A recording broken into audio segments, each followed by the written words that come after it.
저 더러운 거러지 놈을 당장 멍석말이 하여라. 감히 어디라고 기어들어와 부정을 타게 한단 말이냐. 최 부자댁의 육중한 대문 앞, 고막을 찢을 듯한 마름의 호통 소리와 함께 굵직한 몽둥이가 바람을 가르는 소리가 서슬퍼렇게 울려 퍼졌다. 억하는 단말마의 비명조차 제대로 내지 못한 채 바닥에 나뒹구는 늙은 거지의 몸뚱이는 이미 사람의 형상이라기보다는 피투성이가 된 짐승의 고깃덩어리에 가까워 보였고, 잔치상에 오를 기름진 고기 굽는 냄새가 담장 너머로 진동하는 가운데 흙바닥에서는 비릿한 피냄새와 매캐한 먼지 냄새가 뒤섞여 코를 찔렀다.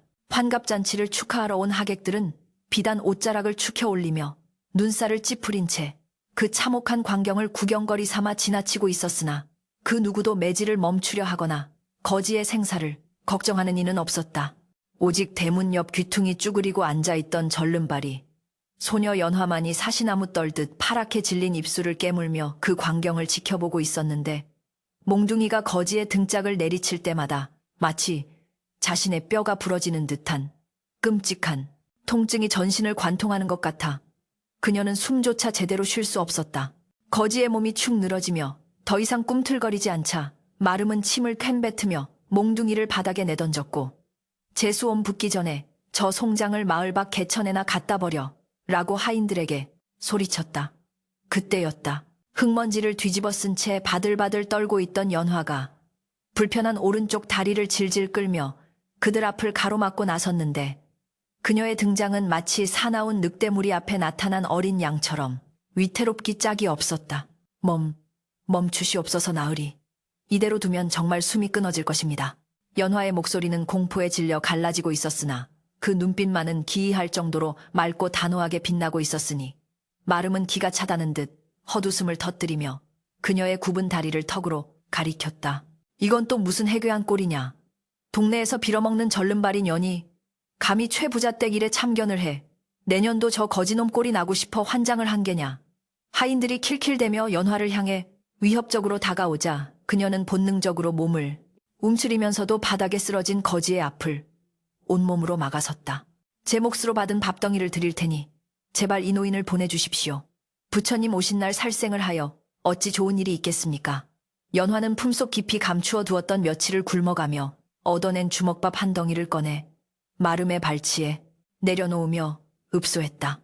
그것은 그녀에게 있어 며칠간의 생명을 이어줄 유일한 식량이었으나 눈앞에서 죽어가는 생명을 외면할 수 없는 연화의 천성이 공포와 배고픔을 압도한 것이었다. 마름은 흙바닥에 놓인 주먹밥과 연화의 애처로운 눈빛을 번갈아 보더니 재수없다는 듯 손을 휘저으며 에잇잼, 부정타겟으리 병신들이 쌍으로 지랄이구나. 썩 꺼져라. 내 눈앞에서 당장 치우지 않으면 내년에 성한 다리마저 분질러 놓을 테다. 라고 고함을 질렀다. 연화는 그 말이 떨어지기가 무섭게 피투성이가 된 거지를 부축하려 안간 힘을 썼으나 제 몸 하나 가누기 힘든 그녀가 축 늘어진 장정의 무게를 감당하기란 불가능에 가까웠기에 그녀는 거지를 질질 끌다시피 하여 마을 어귀에 오래된 느티나무 아래로 힘겹게 옮길 수밖에 없었다. 느티나무 아래에 거지를 눕혀놓은 연화는 거칠어진 숨을 몰아쉬며 자신의 치마폭을 찢어 거지에 터진 살칸을 닦아내기 시작했는데, 가까이서 본 거지의 몰골은 생각보다 훨씬 처참했다. 헝클어진 머리카락 사이로 드러난 얼굴은 오랫동안 씻지 않아 때가 켜켜이 앉아 있었고, 몸에서는 시궁창 썩은 내와 진동하는 술 냄새가 풍겨나와 절로 코를 막게 만들 정도였다. 하지만 연화는 인상을 찌푸리는 대신 개울가로 달려가 깨진 밭가지에 물을 떠와 거지의 입가에 흘려넣으며 어르신, 정신 좀 차려보세요. 이제 괜찮습니다. 라고 나지막이 속삭였다. 차가운 물이 목구멍을 타고 넘어가자 죽은 듯 했던 거지가 컥 하는 소리와 함께 기침을 토해내며 개슴츠레 눈을 떴는데, 그 눈동자는 초점 없이 흐리멍덩하여 마치 혼이 빠져나간 사람처럼 보였다. 연화는 안도의 한숨을 내쉬며 아까 마름에게 바치려 했던 흙이 묻은 주먹밥을 털어내어 거지의 손에 쥐어주었다. 거지는 손에 닿은 온기를 느끼자마자 짐승처럼 돌변하여 주먹밥을 입안으로 구겨 넣기 시작했는데, 씹지도 않고 삼키는 그 기세가 어찌나 흉포한지 보는 이로 하여금 두려움을 자아낼 지경이었다. 연화는 그 모습이 안쓰러워 밭가지에 물을 다시 건네며 등을 두드려 주었는데, 천천히 드십시오. 체하십니다. 아무도 뺏어가지 않으니 천천히 드세요. 라고 말하는 그녀의 목소리에는 그 어떤 멸시나 조롱도 담겨 있지 않았다. 사실 연화 역시 부모 없이 자라며 온갖 구박과 냉대를 받아온 처지였기에 세상 천지 의지할 곳 없이 매질을 당하는 거지의 모습에서 자신의 처지를 보았는지도 모른다. 그녀는 자신이 배고픈 것은 까맣게 잊은 채 거지가 밥알 하나 남기지 않고 개걸스럽게 먹어치우는 모습을 묵묵히 지켜보며 부어오른 거지의 이마에 맺힌 땀을 닦아주었다. 그때 마지막 밥알을 삼킨 거지가 갑자기 행동을 멈추더니 고개를 들어 연화를 정면으로 쳐다보았는데 방금 전까지 흐리멍덩하던 눈빛은 온데간데 없고 마치 칠흑 같은 밤하늘을 꿰뚫는 샛별처럼 형형한 안광이 뿜어져 나와 연화는 저도 모르게 뒷걸음질을 쳤다. 거지는 입가에 묻은 밥풀을 손등으로 스윽 닦아내며 연화의 얼굴에서 시작하여 낡은 저고리 그리고 비틀린 오른쪽 다리로 시선을 천천히 옮겼다. 그의 시선은 단순한 구경이 아니라 마치 껍데기를 벗겨내고 그 안에 숨겨진 뼈와 영혼을 낱낱이 해부하는 듯한 예리함이 서려 있어 연화는 발가 벗겨진 듯한 수치심과 알 수 없는 전율을 동시에 느꼈다. 침묵이 길어질수록 느티나무 아래에는 바람소리조차 멈춘 듯한 팽팽한 긴장감이 감돌았고 연화는 침을 꿀꺽 삼키며 떨리는 목소리로 물었다. 어르신 어디 불편한 곳이라도 있으신지요? 거지는 대답 대신 기괴한 웃음소리를 흘리며 자리에서 비틀거리고 일어났는데 매질을 당해 걷기조차 힘들 것이라 생각했던 연화의 예상과는 달리 그는 마치 땅에 뿌리를 박고 선 고목처럼 꼿꼿하게 서서 연화를 내려다보았다. 허허 세상에 밥을 주는 놈은 많아도 제 밥그릇을 비워 남을 채우는 놈은 드문 법인데 하물며 제 몸 하나 가누지 못하는 병신이 남의 송장을 거두려 하다니 참으로 기이하고도 가소로운 일이로다. 거지의 말투는 시정잡배의 그것이 아니라 마치 그를 꽤나 읽은 선비의 그것처럼 위엄이 서려 있었으나 그 내용은 연화의 가슴을 후벼 파는 비수와도 같았다. 연화가 당황하여 아무 말도 못하고 있을 때 거지는 갑자기 연화의 굽은 다리를 지팡이로 툭 치며 말했다. 그 다리 태어날 때부터 그런 것이냐? 아니면 업보를 맞아 꺾인 것이냐? 연화는 울컥하는 마음에 입술을 깨물었으나 이내 고개를 숙이며 담담하게 대답했다. 어미 뱃속에서 나올 때부터 이랬습니다. 부모님 얼굴도 모르고 자랐으니 업보라 한들 누구를 탓하겠습니까? 그저 제 팔자련이 하고 살 뿐입니다. 그녀의 대답에는 체념과 슬픔이 짙게 배어 있었으나 거지는 그 말을 듣고는 더욱 크게 웃어젖혔다. 팔자라. 내년은 그 굽은 다리 덕분에 살았다는 것을 아직 모르는구나. 만약 그 다리가 성했다면 내년은 진작에 늑대들의 먹잇감이 되어 뼈도 못 추렸을 것이다. 알 수 없는 소리를 짓거리는 거지를 보며 연화는 그가 매질의 충격으로 실성한 것이라 생각하여 자리를 뜨려 했으나 거지는 연화의 앞길을 막아서며 외탄 눈으로 그녀의 눈동자를 쏘아보았다. 내 오늘 내년에게 밥값을 하러 왔으니 나를 내 집으로 데려가거라. 거지의 뜬금없는 요구에 연화는 기가 막혀 입을 다물지 못했다. 비바람만 간신히 피하는 쓰러져가는 오두막에서 하루 벌어 하루 먹고 사는 처지에 다 죽어가는 노인까지 거두라니 당치도 않은 소리였다. 어르신, 저는 혼자 입에 풀칠하기도 벅찹니다. 더구나 외간 남자를 좁은 방에 들일 수는. 연화가 손사래를 치며 거절하려 하자 거지는 갑자기 표정을 싹 바꾸며 낮고 으스스한 목소리로 속삭였다. 오늘 밤 서쪽 하늘에 붉은 달이 뜨면 최부자 댁 곳간에 불이 날 것이다.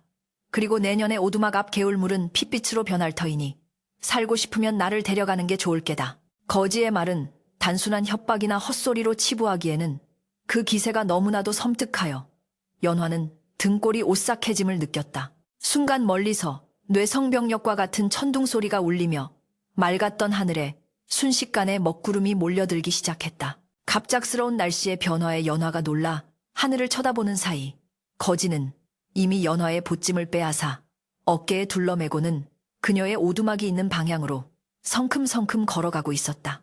절뚝거리는 다리로 그를 쫓아가야 하는 연화의 머릿속은 혼란으로 뒤엉켰으나 방금 전 거지의 눈에서 보았던 그 섬광 같은 빛이 뇌리에서 떠나지 않았다. 그것은 미치광이의 광기가 아니라 마치 세상의 이치를 꿰뚫어보는 듯한 초월적인 존재의 눈빛이었다.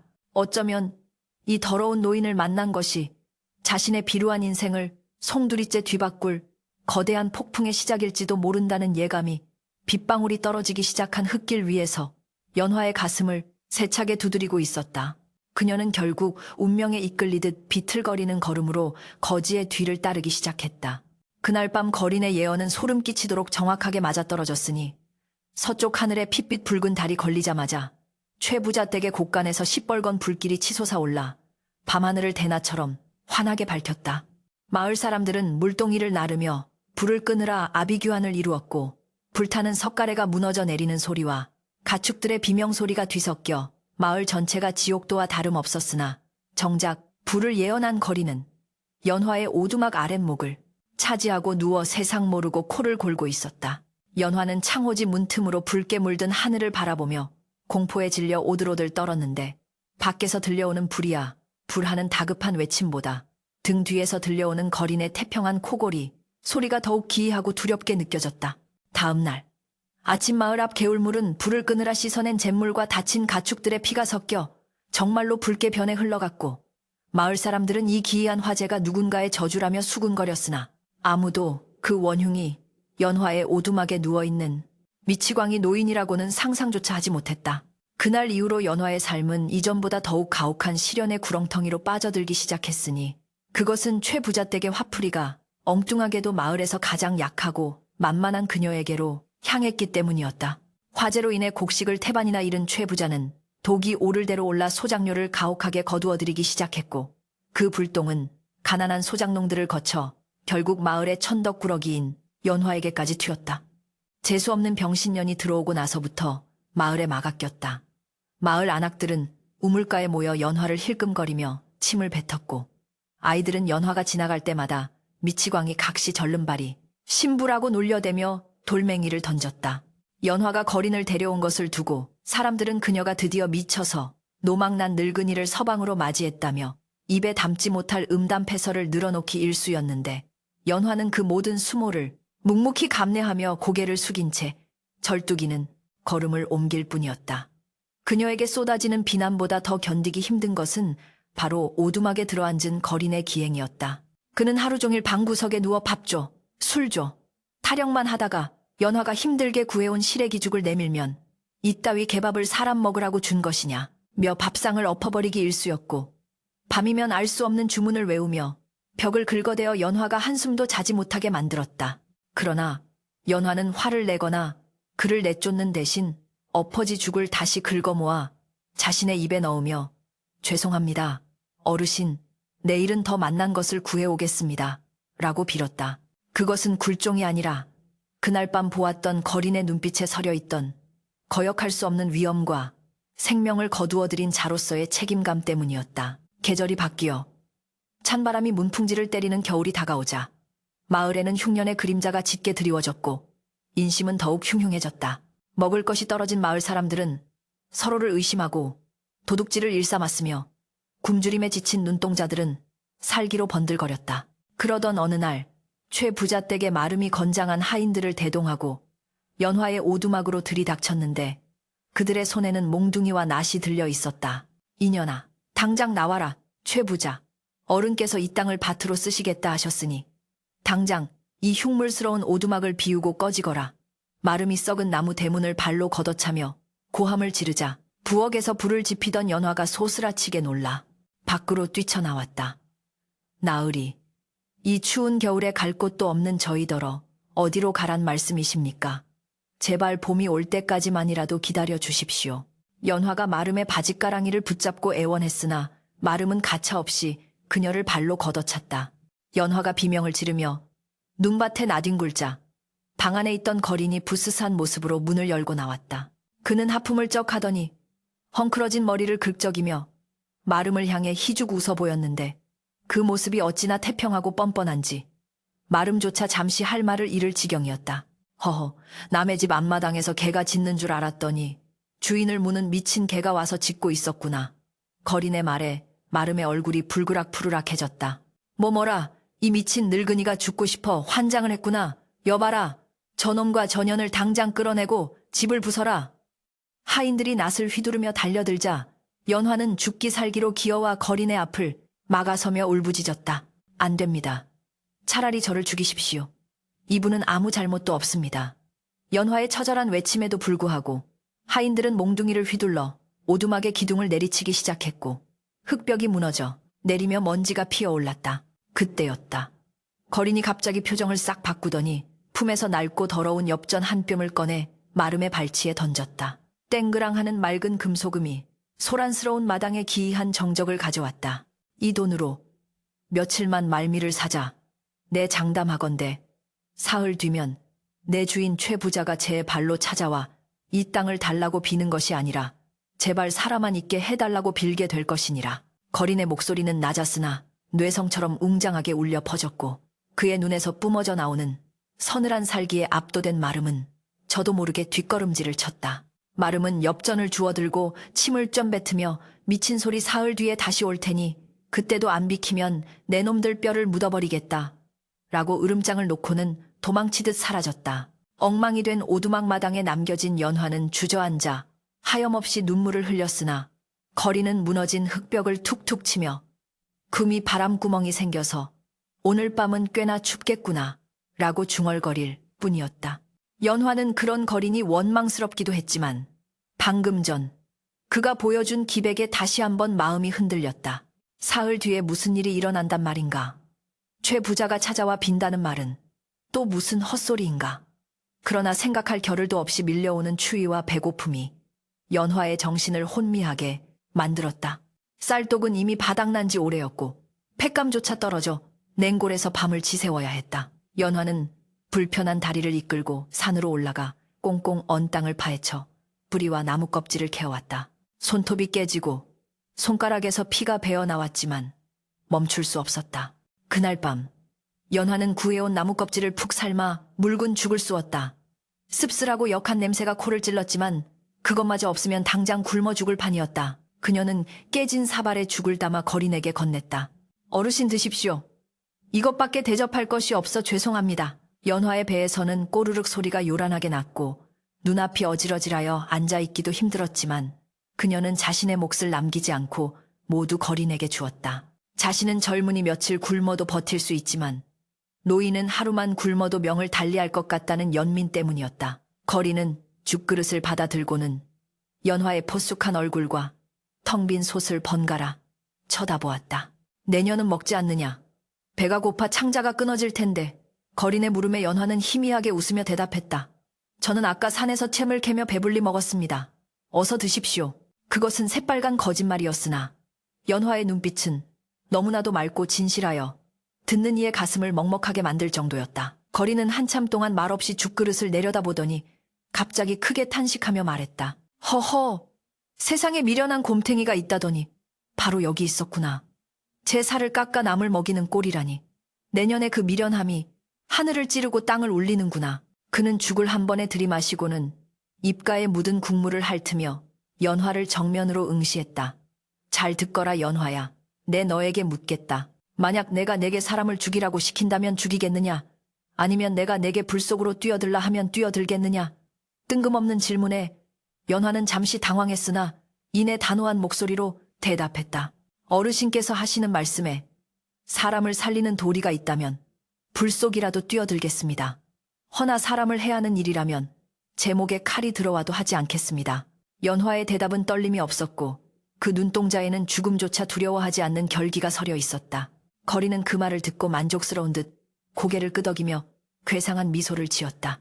그래, 그 정도 배포는 있어야 내 밥값을 하지. 그는 품속에서 꼬질꼬질한 헝겊 뭉치를 꺼내 연화에게 던져주었다. 그것을 받아든 연화가 의아한 표정으로 펼쳐보자 그 안에는 놀랍게도 말린 육포 한 조각과 반짝이는 은침 긴잔 하나가 들어있었다. 이것이 무엇입니까? 연화가 놀라서 묻자 거리는 벽에 기대 누우며 퉁명스럽게 내뱉었다. 비상식량이니라.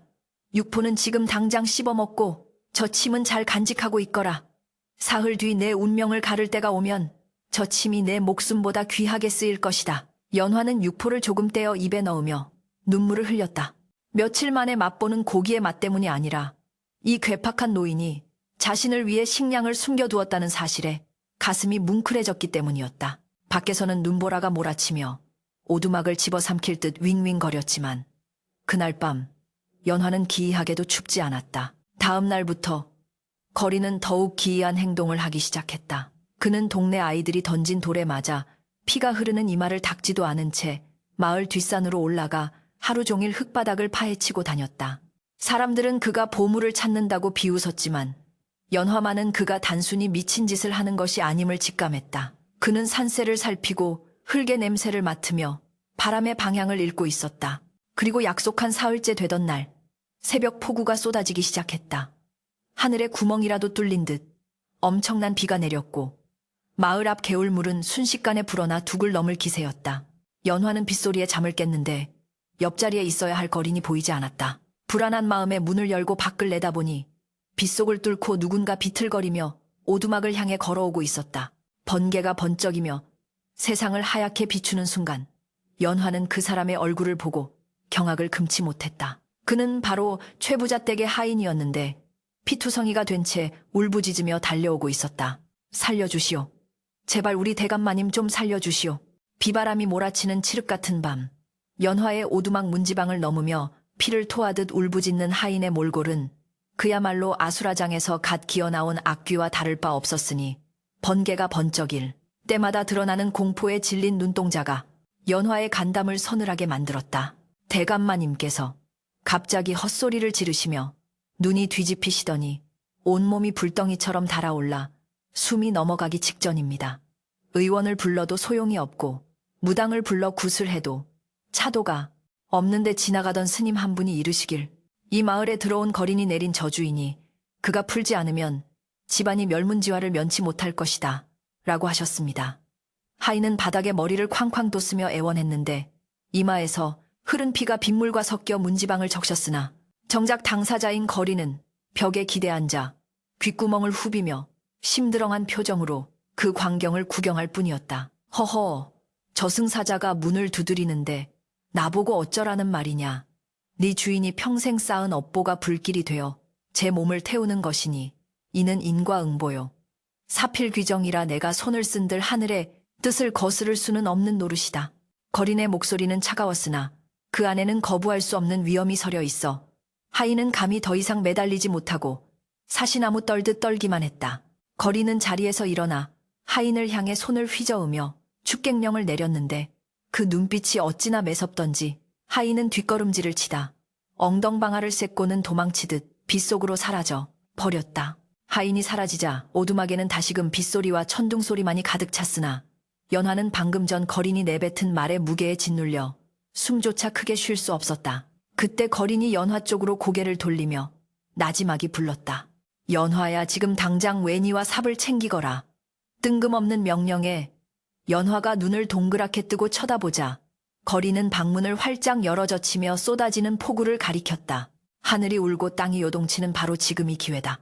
오늘 밤이 지나면 천년을 기다려온 용이 승천할 기회를 영영 놓치게 될 것이니 내 아비의 묘를 이장해야 한다. 이장이라니. 이 폭우 속에 그것도 한밤중에 묘를 파헤쳐 옮기라는 말은 미친 짓이나 다름없었으나 연화는 거린의 눈에서 뿜어져 나오는 마치 신들린 무당과도 같은 기이한 안광에 홀려 저도 모르게 주섬주섬 농기구를 챙기기 시작했다. 두 사람이 비틀거리며 도착한 곳은 마을 사람들이 뱀골이라 부르며 기피하는 뒷산에 버려진 땅, 검은 바위 언덕이었다. 이곳은 풀 한 포기, 제대로 자라지 않는 척박한 자갈밭인 데다 음산한 기운이 감돌아 대낮에도 사람들이 얼씬거리지 않는 곳이었기에 연화의 의구심은 커져만 갔다. 어르신, 하필이면 왜 이곳입니까? 이곳은 흉지 중에 흉지라 하여 짐승들도 피해가는 곳입니다. 연화가 빗물에 젖은 얼굴을 닦으며 소리쳐 물었으나 거리는 묵묵히 검은 바위 옆에 웅덩이를 가리킬 뿐이었다. 어리석은 중생들의 눈에는 흉지로 보이겠지만 도인의 눈에는 이곳이야말로 흙 속에 묻힌 진주요, 구름 뒤에 숨은 용의 여의준이라. 저 최부자가 탐내는 기름진 옥토는 겉만 번지르르 할 뿐, 속은 썩은 시체와 같으나 이곳은 땅속 깊은 곳에서 뜨거운 기운이 솟구치고 있으니 네 아비의 뼈를 이곳에 묻어야만 네 굽은 다리가 펴지고 팔자가 펴질 것이다. 거린의 호통소리는 천둥소리보다 더 크게 연화의 귓전을 때렸고 그녀는 더 이상 묻지 않고 언 땅에 크리지를 시작했다. 비바람이 휘몰아치는 산비탈에서 불편한 다리를 이끌고 땅을 파는 일은 형벌과도 같았다. 젖은 흙은 천근 만근 무거워 삽을 들 때마다 어깨가 빠질 듯한 통증이 밀려왔고 진흙탕에 미끄러져 수십 번이나 넘어지면서 연화의 손발은 온통 피투성이가 되었다. 그러나 연화는 이를 악물고 멈추지 않았는데 옆에서 지팡이로 땅을 짚어가며 물기를 잡고 주문을 외우는 거린의 모습이 너무나도 진지하고 엄숙하여 마치 자신이 신성한 의식을 치르는 사제가 된 듯한 착각마저 들었기 때문이었다. 기이하게도 땅을 파면 팔수록 땅속에서 훈훈한 열기가 피어올라 차가운 빗물에 젖은 몸을 데워주는 듯한 느낌이 들었고 흙에서는 비릿한 흙냄새 대신 은은한 유황 냄새가 풍겨 나왔다. 마침내 연화가 기존에 묻혀있던 아버지의 유골함을 파내어 검은 바위 아래 새로 판 구덩이에 안치하는 순간 하늘을 찢을 듯한 번개가 내리꽂히며 검은 바위를 정통으로 때렸고 그와 동시에 땅이 우르릉거리며 낮게 진동했다. 됐다. 이제 되었다. 거리는 빗물인지 눈물인지 모를 액체로 범벅이 된 얼굴로 하늘을 우러러보며 광속광셔를 터뜨렸다. 용이 여의주를 물었으니 이제 승천할 일만 남았구나. 연화야 잘 듣거라. 날이 밝는 대로 네가 가진 모든 것을 팔아서라도 이 검은 바위 땅 문서를 사들여야 한다. 만약 최 부자가 이 땅의 기운을 눈치채기 전에 내 명의로 해두지 않으면 오늘 밤의 수고가 모두 물거품이 될 것이다. 거린의 말은 간절하다 못해 절박하기까지 했다. 연화는 아버지의 묘를 다독이며 맹세했다. 자신의 목숨을 걸고서라도 이 땅을 지키겠노라고. 날이 꼬박 새고 비가 그치자마자 연화는 젖은 옷을 갈아입을 새도 없이 촌장의 집으로 달려갔다. 그녀의 품에는 어머니가 남겨준 유일한 유산인 은비녀와 자신의 오두막을 담보로 쓴 차용증이 들어있었다. 촌장은 새벽부터 찾아온 연화가 뱀골에 쓸모없는 자갈밭을 사겠다고 하자 마치 미친 사람을 보듯 혀를 찼으나 돈을 준다는데 마다할 이유는 없었기에 헐값의 땅 문서를 넘겨주었다. 땅 문서를 손에 쥔 연화의 손은 덜덜 떨리고 있었으나 그 눈빛만은 세상을 다 얻은 듯 벅차올랐다. 연화가 땅 문서를 품에 안고 오두막으로 돌아오자 마을 분위기가 심상치 않게 돌아가고 있었다. 최 부자의 병세가 더욱 악화되어 이제는 피를 토하며 헛것을 보는 지경에 이르렀다는 소문이 파다했고 최 부자의 집에서는 구슬하는 징소리와 꽹과리 소리가 요란하게 울려 퍼지고 있었다. 그런데 더욱 놀라운 일은 연화가 사들인 검은 바위 언덕에서 벌어지고 있었다. 비가 그친 뒤 그 황량하던 자갈밭 틈새에서 하얀 김이 모락모락 피어오르기 시작하더니 이내 뜨거운 물줄기가 솟구쳐 올라 작은 웅덩이를 이루고 있다는 것이었다. 동네 아이들이 호기심에 웅덩이에 발을 담갔다가 아뜨거하며 뛰쳐나왔고 지나가던 노인이 그 물에 씻었더니 고질병이던 피부병이 씻은 듯이 나았다는 소문이 삽시간에 퍼져 나갔다. 사람들은 용왕님이 노하셔서 불을 뿜으신다거나 하늘이 내린 신비한 약수다라며 수군거렸고 그 소식은 삽시간에 최 부자의 귀에도 들어갔다. 병석에 누워있던 최 부자는 그 소식을 듣자마자 벌떡 일어났는데 탐욕스러운 눈빛이 병마조차 잊게 만든 듯했다. 뭐라? 뜨거운 물이 솟구치는 땅이라고. 그곳은 예전부터 명당이라는 소문이 돌던 곳이다. 당장 그 땅 주인을 찾아라. 하인들이 부랴부랴 땅 주인을 확인하고 돌아와. 그 땅은 오늘 새벽 연화년이 촌장에게 사들였다고 합니다라고 보고하자 최 부자의 얼굴이 시뻘겋게 달아올랐다. 그 빌어먹을 병신년이 감히 내 명당을 가로채 당장 관아에 고발해라. 그년이 촌장을 속여 땅을 헐값에 강탈했다고 말이다. 최 부자는 돈으로 매수한 관졸들을 앞세워 연화에 오두막을 덮쳤고 연화는 영문도 모른 채 포승줄에 묶여 관아로 끌려가는 신세가 되었다. 마을 사람들은 연화가 끌려가는 모습을 보며 혀를 찼으나 누구 하나 나서서 도와주는 이는 없었다. 오직 거린만이 오두막 지붕 위에 앉아 끌려가는 연화의 뒷모습을 바라보며 알 수 없는 미소를 짓고 있을 뿐이었다. 관아의 마당에 내동댕이 쳐진 연화는 억울함에 가슴을 쳤으나 사또는 이미 최 부자의 뇌물에 눈이 먼 상태였다. 네, 2년 감히 천한 것이 양반의 땅을 탐내어 사기를 쳤다지. 당장 전연의 주리를 틀고 땅 문서를 회수하여라. 형방이 곤장을 들고 다가오자 연화는 공포에 질려 눈을 감았다. 그때였다. 잠깐 하는 우렁찬 고함 소리와 함께 관아의 대문이 활짝 열리더니 다 찢어진 옷을 입은 거린이 당당하게 걸어 들어왔다. 그의 뒤로는 웬일인지 한양에서 내려온 듯한 화려한 관복을 입은 고위 관리들이 줄을 지어 따르고 있었다. 사또가 놀라 자리에서 벌떡 일어났고 최 부자는 턱이 빠질 듯 입을 벌린 채 그 광경을 바라보았다. 거리는 더 이상 비루한 거지가 아니었다. 그는 관리들 한가운데 서서 사또를 향해 서늘한 일가를 날렸다. 내 이 고을의 수령이 백성의 고혈을 빨고 억울한 자를 만든다는 상소는 들었으나 내 눈으로 직접 보니 참으로 가관이로구나. 거린의 정체가 드러나는 순간 관아 안의 공기는 얼어붙은 듯 차가워졌다. 그는 품에서 낡은 호패를 꺼내 사또의 눈앞에 들이밀었는데 그곳에는 왕이 하사한 암행어사의 신분을 증명하는 마패가 번쩍이고 있었다. 사또는 그 자리에 털썩 주저앉으며 사색이 되었고 최 부자는 비명을 지르며 기절초풍하였다. 아이고 나으리. 죽을 죄를 지었습니다.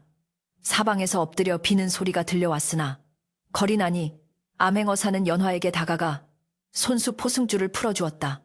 연화야 많이 놀랐느냐. 내 너의 그 고운 마음씨가 천기를 움직일 수 있는지 시험해보려 잠시 시련을 주었으나 너는 그 시험을 훌륭히 통과하였느니라. 그의 따뜻한 손길이 닿자 연화는 그제야 참았던 눈물을 터뜨리며 오열했다. 그것은 억울함의 눈물이 아니라 세상이 자신을 버리지 않았다는 안도와 벅찬 감동의 눈물이었다. 그러나 이것은 끝이 아니었다. 검은 바위 언덕에서 솟구치는 온천수가 진정으로 누구의 것인지, 그리고 연화의 운명이 어떻게 뒤바뀔 것인지는 이제부터가 시작이었다. 관아의 앞마당은 찬물을 끼얹은 듯 괴괴한 침묵만이 감돌았는데 그 정적은 폭풍우가 몰아치기 직전의 고요함보다 더욱 무겁고 위압적이어서 숨소리조차 크게 낼 수 없을 지경이었다. 방금 전까지 호랑이처럼 기세등등하던 사또는 사시나무 떨듯 떨며 흙바닥에 이마를 박고 있었고 그 옆에 엎드린 최 부자는 공포와 충격으로 인해 눈동자가 뒤집힌 채 거품을 물고 쓰러지기 일보 직전이었다. 찢어진 옷을 걸친 거린이 아니 이제는 천하를 호령하는 위엄을 갖춘 어사 박문수 대감이 천천히 발걸음을 옮겨 사또의 관복자락을 지팡이로 툭툭 건드리자 사또는 비명에 가까운 신음소리를 내며 더욱 납작 엎드렸다. 어사또 나으리 소인이 눈에 헛것이 씌어 태상 같은 분을 알아보지 못하고 죽을 죄를 지었습니다. 제발 목숨만은 살려주시옵소서. 사또의 애처로운 목소리가 마당에 울려 퍼졌으나 박대감의 표정은 서리빨처럼 차가웠다. 그의 뒤에 도열한 한양의 고위 관료들, 병조판서와 이조판서가 된 그의 옛 제자들은 스승이 겪은 수모에 분노하여 주먹을 불끈 쥐고 사또와 최 부자를 노려보고 있었으니 그 살기가 마당을 가득 메운 관졸들의 오금을 저리게 만들기에 충분했다. 고개를 들어라. 박대감의 나지막한 명이 떨어지자 사또와 최 부자는 덜덜 떨며 힘겹게 고개를 들었는데 그들의 눈에 비친 박대감의 모습은 더 이상 동네 아이들에게 돌팔매질을 당하던 비루한 노인이 아니었다. 비록 옷은 남루하였으나 그 눈빛에서는 서슬퍼런 왕의 권위가 느껴졌고 온몸에서 뿜어져 나오는 기운은 범접할 수 없는 산신령과도 같았다. 박대감은 최 부자를 내려다보며 싸늘하게 입을 열었다. 최가야 내 놈은 하늘이 무섭지도 않더냐.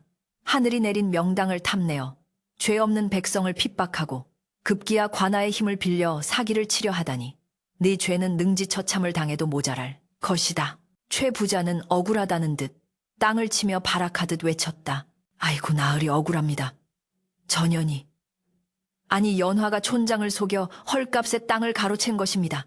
그 땅은 본래 제 조상 대대로 내려오던 땅이나 다름없는 곳인데 어찌 천한 것에 소유가 될 수 있단 말입니까? 최 부자는 죽음 앞에서도 탐욕을 버리지 못하고 거짓을 고하며 마지막 발악을 하고 있었다. 박대감은 기가 차다는 듯 헛웃음을 터뜨리며 품에서 꼬깃꼬깃해진 종이 한 장을 꺼내 던졌는데 그것은 다름 아닌 연화가 촌장에게 받은 땅 문서였다. 이 문서에 찍힌 촌장의 낙인이 거짓이라도 된단 말이냐. 그리고 내 놈이 조상 대대로 내려오던 땅이라 우기는데 관아의 토지 대장에는 지난 50년간 그 땅이 주인 없는 황무지로 기록되어 있었다. 내 놈이 탐내는 것은 땅이 아니라 그 땅에서 솟구치는 용의 피, 즉 온천수일 테지. 박대감의 예리한 지적에 최 부자는 꿀먹은 벙어리가 되어 입을 다물었다. 박대감은 말을 이었다. 내 놈의 곳간에 불이 난 날을 기억하느냐. 그날 밤 내가 붉은 달을 보며 예언했었지. 그것은 예언이 아니라 내가 네 하인들이 횃불을 들고 실수로 불을 내는 것을 똑똑히 목격했기 때문이다. 내 놈은 하늘의 벌을 받고도 정신을 차리지 못하고 오히려 죄 없는 연화에게 화풀이를 했으니 그 죄질이 더욱 나쁘다. 박대감의 추상 같은 호통에 마당에 모인 구경꾼들은 웅성거리기 시작했다. 세상에 최부잔에 불이 난 게 하인들 실수였다고. 그런데 그걸 연화 탓으로 돌려 괴롭힌 거야. 저런 천벌을 받을 놈 사람들의 비난이 빗발치자 최부자는 얼굴이 흑빛이 되어 고개를 숙였다. 그때 뒤에 서 있던 병조 판서가 앞으로 나서며 우렁찬 목소리로 외쳤다. 여봐라. 당장 이 탐관오리와 악덕지주를 포박하여라. 사또는 파직하고 옥에 가두어 한양으로 압송할 것이며 최가는 전 재산을 몰수하여 굶주린 백성들에게 나누어 주고 곤장 100대를 쳐서 귀양을 보내라. 판서의 명령이 떨어지자마자 포졸들이 달려들어 사또의 관모를 벗기고 최부자를 오랏줄로 꽁꽁 묶었다. 최부자는 살려주시오. 내 돈 내 땅 하며 비명을 질렀으나 누구 하나 그를 동정하는 이는 없었다. 곤장 소리가 짝짝 울려 퍼질 때마다 마을 사람들은 10년 묵은 체증이 내려가는 듯 환호성을 질렀다. 소란이 어느 정도 정리되자 박대감은 멍하니 서 있는 연화에게 다가가 따뜻한 미소를 지어 보였다. 연화야, 많이 놀랐지. 이제 다 끝났다. 연화는 꿈인지 생시인지 분간이 가지 않아 멍하니 박대감을 바라보다가 다리에 힘이 풀려 주저앉고 말았다. 어르신, 정말 어사또 나으리셨습니까?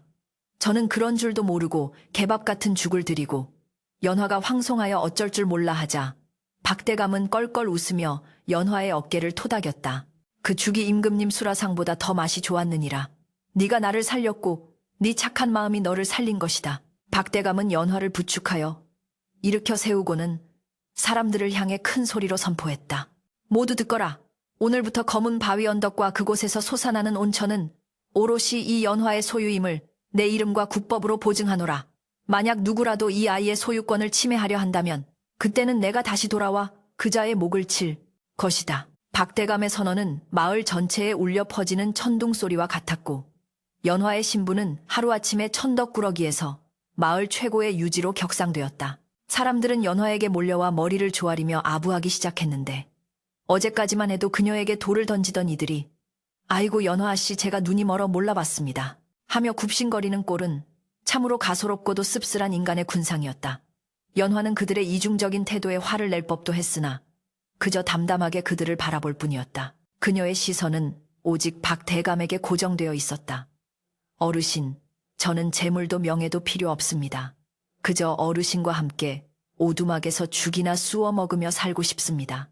연화의 순수한 고백에 박대감의 눈시울이 잠시 붉어졌다. 그는 연화의 거친 손을 잡고 부드럽게 말했다. 나는 나라시를 하는 사람이라 한 곳에 머물 수 없는 운명이다. 허나 너에게는 내가 줄 수 있는 마지막 선물이 남아있다. 그날 오후 박대감은 연화를 데리고 다시 검은 바위 언덕으로 올라갔다.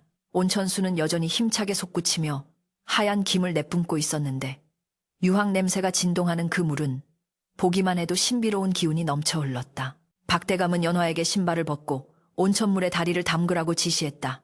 이 물은 단순한 더운 물이 아니다.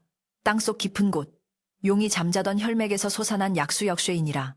내 너에게 준 은침을 기억하느냐. 연화가 품에서 소중히 간직하던 은침을 꺼내자 박대감은 그것을 받아들고 연화의 비틀린 다리, 혈자리를 짚어나가기 시작했다. 내 다리는 어미 뱃속에서 눌려 기혈이 막힌 것이니 이 영험한 온천수의 열기로 혈관을 넓히고 나의 침술로 막힌 곳을 뚫으면 반드시 차도가 있을 것이다. 박대감의 표정은 수술을 집도하는 명의처럼 진지했다. 연화가 떨리는 마음으로 온천물에 다리를 담그자 뜨거운 기운이 발끝에서부터 허벅지까지 찌릿하게 타고 올라왔다. 뼈가 녹아내리는 듯한 뜨거움에 연화가 신음소리를 내자 박대감은 재빠르게 은침을 놓아 굳어있던 근육과 신경을 자극했다. 참아라. 이 고통을 이겨내야 네가 땅을 딛고 설 수 있다. 박대감의 호통에 연화는 입술을 깨물며 고통을 견뎌냈다. 침이 꽂힐 때마다 다리 근육이 제멋대로 튀고 비명을 질러댔지만 연화는 아버지를 이장하던 밤처럼 이를 악물고 버텼다. 시간이 얼마나 흘렀을까. 이마에 땀이 송골송골 맺힌 박대감이 마지막 침을 뽑아내며 이제 되었다, 일어나 보거라 라고 말했다. 연화는 믿기지 않는 눈으로 자신의 다리를 내려다보았다. 평생 구부러져 펴지지 않던 오른쪽 다리가 비록 완전히 곧지는 않더라도 바닥에 발바닥을 댈 수 있을 만큼 펴져 있었다. 어르신, 연화가 조심스럽게 땅을 딛고 일어서자 평생 느껴보지 못한 균형감이 전신을 감쌌다. 절뚝거리지 않고 두 발로 땅을 지탱하고 서 있는 그 감각은 기적 그 자체였다. 연화는 첫걸음을 떼어 보았다. 뒤뚱거리긴 했지만 다리를 질질 끌지 않고 걸을 수 있었다. 걸어집니다. 제가 걷습니다. 연화는 아이처럼 울음을 터뜨리며 박대감의 품에 안겼다. 박대감은 허허 웃으며 그녀의 등을 두드려 주었다. 그래, 이제 너는 혼자 설 수 있다. 그 다리로 세상을 당당하게 걸어 나가거라. 네가 가진 그 땅과 온천은 너 혼자 잘 먹고 잘 살라고 하늘이 준 것이 아니다. 굶주린 이들을 먹이고 병든 이들을 고쳐주며 덕을 쌓으라는 하늘의 뜻임을 명심해라. 박대감의 당부는 연화의 가슴 깊이 새겨졌다. 한양에서 온 관리들은 이 온천이 임금님의 피부병을 고칠 수 있는 유일한 약수임을 확인하고 연화에게 큰 상을 내릴 것을 약속했다. 최 부자가 빼앗으려 했던 땅은 이제 왕실에서 관리하는 귀한 땅이 되었고 연화는 그 관리자로서 막대한 부와 명예를 얻게 된 것이었다. 모든 일이 마무리되고 해가 뉘엿뉘엿 저물어갈 무렵 박대감은 호련히 떠날 채비를 했다. 연화는 그를 붙잡고 싶었으나 바람처럼 왔다가 구름처럼 떠나는 것이 그의 운명임을 알기에 차마 매달리지 못했다. 부디 강건하십시오. 은혜는 죽어서도 잊지 않겠습니다. 연화가 큰 절을 올리자 박대감은 지팡이를 짚고 뒤도 돌아보지 않은 채 석양 속으로 멀어져 갔다. 그의 뒷모습은 쓸쓸해 보였으나 그가 남기고 간 희망의 불씨는 연화의 가슴 속에서 그리고 온천의 뜨거운 김 속에서 영원히 타오를 것이었다. 이제 연화 앞에는 새로운 세상이 기다리고 있었다. 10년이라는 세월이 유수와 같이 흘러 강산이 변한다는 말이 허언이 아님을 증명하듯 한때 가난과 굶주림에 허덕이던 두매산골 마을은 이제 천지개벽하여 그 옛 모습을 찾아볼 수 없을 정도로 화려하게 변모해 있었다. 칠흑 같은 어둠만이 감돌던 밤거리에는 청사초롱이 줄지어 불을 밝혀 대낮처럼 환했고 썩은 내가 진동하던 개울가 대신 매끄럽게 다듬어진 화강암 수로를 따라 뽀얀 김이 모락모락 피어오르는 온천수가 콸콸 흘러내리니 그 풍경이 마치 신선이 논이는 무릉도원을 방불케 했다. 마을 입구에는 용천 룬첸이라는 현판이 걸린 웅장한 누각이 세워져 있었고 전국 팔도에서 몰려든 병자들과 요양객들로 인해 주막은 문전성시를 이루었으며 거리마다 비단 옷을 입은 사람들의 웃음소리가 끊이지 않았다. 그 번화한 거리의 중심, 과거, 쓰러져가던 오두막이 있던 자리에는 이제 궁궐 부럽지 않은 기와집인 연화당 랭화덩이 들어서 있었는데 이곳이 바로 이 마을 부흥의 시초이자 만인의 존경을 받는 대행수 연화가 기거하는 곳이었다. 대행수 어른 함경도에서 온 약재상들이 최상급 녹용을 가져와 뵙기를 청하고 있습니다. 비단 옷을 말끔하게 차려입은 집사가 정중하게 고개를 숙이며 알리자 안채의 문이 스르르 열리며 우아한 자태의 여인이 모습을 드러냈다. 세월의 흐름은 그녀의 얼굴에 고단함 대신 기품과 연륜이라는 아름다움을 덧입혀 놓았으니 그녀가 바로 연화였다. 연화는 이제 더 이상 흙먼지를 뒤집어 쓴 채 절뚝거리던 소녀가 아니었다. 그녀는 여전히 오른쪽 다리가 조금 불편하여 걸을 때마다 어깨가 살짝 기울어졌으나 그 걸음걸이에는 그 누구보다 당당한 위엄과 힘이 실려 있었다. 박문수 대감이 시술해준 침술과 꾸준한 온천욕 덕분에 그녀는 지팡이 없이도 두 발로 땅을 딛고 설 수 있게 되었고 무엇보다 마음속 깊이 박혀있던 열등감과 패배의식이 사라진 자리에 단단한 자존감이 뿌리를 내렸기 때문이었다. 연화는 온화한 미소를 지으며 말했다. 그들을 사랑채로 모시게 먼 길 오느라 고생했을 터이니 따뜻한 온천물에 몸부터 녹이게 하고 국밥이라도 넉넉히 대접한 뒤에 이야기를 나누도록 하지. 연화당의 대문은 1년 365일 닫히는 법이 없었으니 이는 연화가 세운 철칙 때문이었다. 그녀는 자신이 얻은 부를 독차지하지 않고 마을 사람들과 나누었으며 특히 갈 곳 없는 병자들과 굶주리는 거린들을 위해 무료로 온천을 개방하고 밥을 먹이는 구휼소를 운영하고 있었다. 사람들은 그녀를 살아있는 관세음보살이라 칭송했으나 연화는 그저 담담히 웃을 뿐이었다. 그녀의 머릿속에는 10년 전 자신에게 밥 한 덩이를 얻어먹고 생명을 구한 뒤 천기를 일러주었던 그 기이한 거린 박문수 대감의 가르침이 늘 생생하게 살아 숨쉬고 있었기 때문이었다. 네가 가진 것은 너 혼자 잘 먹고 잘 살라고 하늘이 준 것이 아니다. 그 말씀은 연화가 부의 유혹에 빠져 초심을 잃으려 할 때마다 그녀를 죽비처럼 내리쳐 정신을 번쩍 들게 만드는 등대와도 같았다. 어느 눈 내리는 겨울날, 구휼소 앞에서 소란이 일어났다. 이거 놔라. 내가 누군지 아느냐. 내가 바로 이 마을의 주인이었던 최진사란 말이다. 누더기를 걸친 늙은 거지가 배식주를 무시하고 난동을 부리다 하인들에게 끌려나가고 있었다. 헝클어진 백발의 할국물이 줄줄 흐르는 그 노인은 다름 아닌 10년 전 탐욕을 부리다 전 재산을 몰수당하고 귀양을 갖다가 풀려난 최부자였다.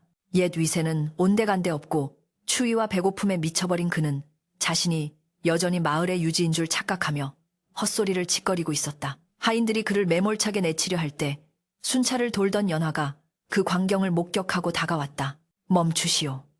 연화의 나지막한 목소리에 하인들이 동작을 멈추고 길을 터주었다. 최 부자는 흐릿한 눈으로 다가오는 비단신을 신은 여인을 올려다보았다.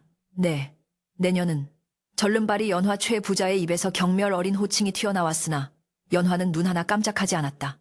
오히려 그녀는 동정심 가득한 눈빛으로 늙고 병든 그를 내려다보며 과거 자신이 겪었던 수모를 되갚아주는 대신 하인들에게 명했다. 이분은 배가 많이 고프신 듯하니 안으로 모셔 따뜻한 밥과 술을 내어드리세요. 그리고 입을 옷까지도 챙겨드리고 가시는 길에 노잣돈도 좀 쥐어 보내십시오. 최 부자는 믿을 수 없다는 표정으로 입을 딱 벌렸다. 내년이 나를 조롱하는 것이냐. 원수를 은혜로 갚다니 제정신이냐. 최 부자가 바들바들 떨며 묻자 연화는 그 옛날 박대감이 자신에게 했던 말을 떠올리며 조용히 대답했다. 조롱이 아닙니다. 그저 배고픈 사람에게 밥을 주는 것일 뿐입니다. 어르신도 드시고 기운을 차려야 뉘우침도 있고 다음 생도 있지 않겠습니까? 연화의 말에 최 부자는 망치로 머리를 맞은 듯 멍해지더니 이내 땅바닥에 엎드려 통곡하기 시작했다. 내가 죽을 죄를 지었어. 천벌을 받아 마땅한 놈이야. 그의 울음소리는 지난날의 악행에 대한 뒤늦은 참회이자 연화의 넓은 도량에 감복한 영혼의 절규였다. 연화는 그 모습을 뒤로 하고 돌아와 자신의 방창가에 앉아 내리는 눈을 바라보았다. 멀리서 들려오는 종소리가 은은하게 퍼져나갔다.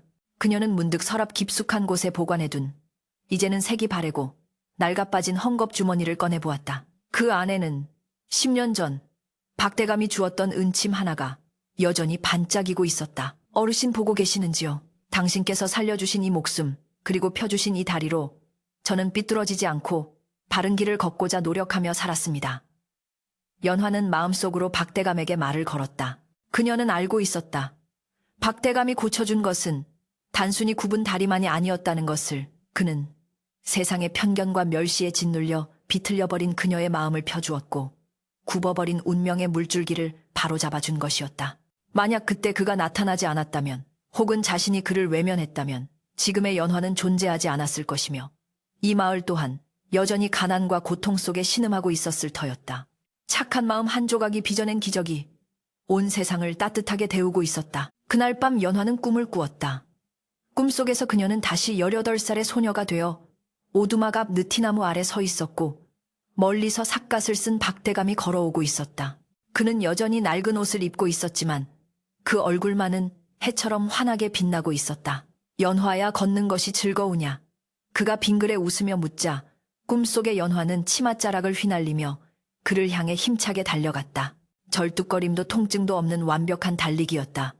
예, 어르신 날아갈 것만 같습니다. 연화가 환호성을 지르며 그의 앞에 당도하자 박대감은 그녀의 머리를 쓰다듬으며 말했다. 기억하거라. 사람을 진정으로 서게 하는 것은 튼튼한 두 다리가 아니라 남을 위할 줄 아는 고든 심지신진이라. 너는 이미 천하장사보다 더 굳건하게 대지 위에 서 있다. 꿈에서 깬 연화의 눈가에는 맑은 눈물이 맺혀 있었으나 입가에는 더할 나위 없이 평온한 미소가 서려 있었다. 날이 밝자 그녀는 마을 뒷산 아버지가 잠들어 계신 묘소이자 온천의 발원지인 검은 바위 언덕으로 올라갔다. 눈 덮인 산봉우리 너머로 붉은 태양이 장엄하게 솟아오르고 있었다. 연화는 솟아오르는 해를 향해 그리고 보이지 않는 곳에서 세상을 굽어 살피고 있을 은인을 향해 깊이 허리 숙여 절을 올렸다. 바람이 불어와 그녀의 옷깃을 스치고 지나갔다. 그 바람결에 잘 살았다 장하다 하는 박대감의 호탕한 웃음소리가 실려오는 듯했다. 연화는 자리에서 일어나 산 아래를 내려다보았다. 하얀 김이 피어오르는 평화로운 마을, 밥 짓는 연기가 모락모락 피어나는 집들, 그리고 서로를 도우며 살아가는 사람들. 그 모든 풍경이 그녀가 일구어낸 기적의 증거였다. 그녀는 이제 더 이상 운명을 탓하거나 하늘을 원망하지 않았다. 비록 몸은 조금 불편할지라도 그녀의 영혼은 그 누구보다 자유롭고 올곧게 뻗어나가고 있었다. 연화는 온 매무새를 가다듬고 산을 내려오기 시작했다. 눈 위에 찍히는 그녀의 발자국은 비틀림 없이 곧고 선명하게 앞으로 나아가고 있었다. 세상사 굽은 것이 있으면 펴지는 날이 있고 음지가 있으면 양지가 되는 날이 반드시 오는 법이다. 그러나 그 기운을 돌리는 열쇠는 하늘 높은 곳에 있는 것이 아니라 비루하고 낮은 곳, 가장 헐벗고 굶주린 이를 외면하지 않는 측은 지심 찾긴 지신 속에 숨겨져 있음을 절름발이 소녀 연화와 암행어사 박문수의 이야기는 오늘날까지도 뜨거운 온천수처럼 훈훈하게 전해져 내려오고 있다.